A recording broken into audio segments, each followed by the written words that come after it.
Всем здравствуйте.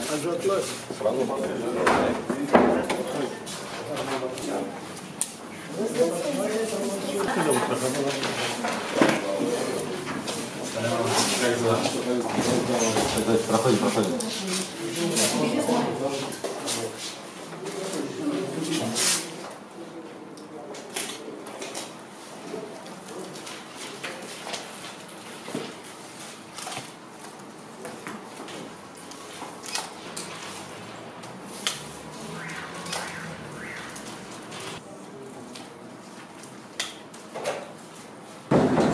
А здесь бьют, избивают детей, бьют, избивают студентов, избивают беременную женщину, и для следователей, и для всех, кто меня обвиняет в этом деле, это малозначительный факт.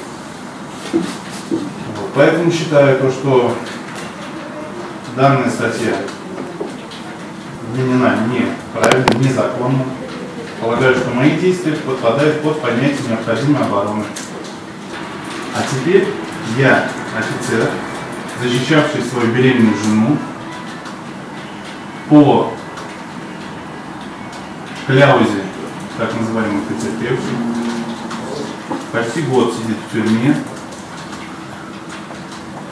не может оказать помощь своим многодетным семье.